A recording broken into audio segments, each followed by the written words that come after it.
আসসালামু আলাইকুম ভিউয়ার্স, অনেক দিন পরে আমি লামি চলে এসেছি নতুন একটা ব্লগ নিয়ে।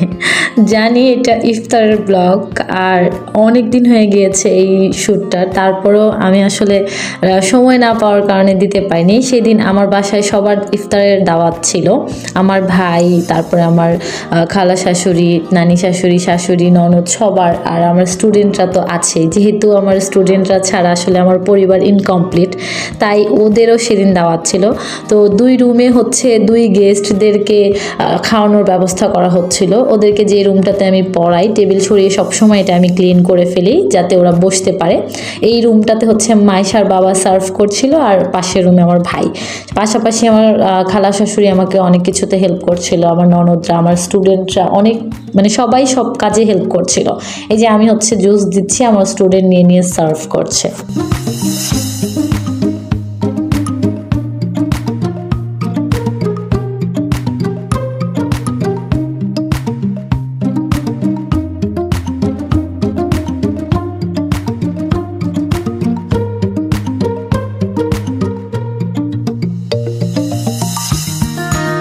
ইফতারের আগ মুহূর্তের এই জিনিসটা না খুবই সুন্দর, যে আমাদের সামনে খাবার থাকে তবুও আমরা সেই খাবার এক বিন্দুও মুখে নেই না।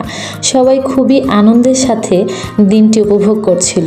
এই যে আমার নানি শাশুড়ি দেখেন ভিডিও করছে, আমার ননদ তাই হাই দিচ্ছে, আর মাইশার বাবা হচ্ছে খাবারটা মেখে দিচ্ছিল। মাইশার বাবার হাতের যে কোনো খাবার আমার স্টুডেন্টদের অনেক বেশি পছন্দ, ওরা অনেক ভালো করে বা তৃপ্তি নিয়ে খাবারটা খেতে পারে। আমার দেবরও আমার কাজে হেল্প করছিল, দেখেন জুস নিয়ে হচ্ছে এই পাশে যেহেতু আরও গেস্টরা আছে তাদের জন্য নিয়ে গিয়েছে। তো সবাই হচ্ছে আজানের সময় ইফতার করা যখন শুরু করবে তখন আমাকে ডাকছিল। আমি বললাম যে একটু খাওয়া শুরু করো, দেন হচ্ছে আমি আসছি, কারণ আমার একটা লাস্ট শ্যুটের দরকার ছিল। আমি রোজাটা আগে ভেঙেছিলাম একটু পানি খেয়ে, তারপর শ্যুটটা নিয়ে, কারণ সবাই দেখেন সবাই সবার মতো করে সুন্দর ভাগে ভাগে বল নিয়ে খাচ্ছে, কারণ এক বলে তো সবাই খেতে পারবে না, বাচ্চা তো অনেকে যেন ভাগ ভাগ করে বল দিয়ে দিয়েছি যে এই ভাগে এইটা। তো আল্লাহ হাফেজ, দেখা হবে অন্য কোনো ব্লগে।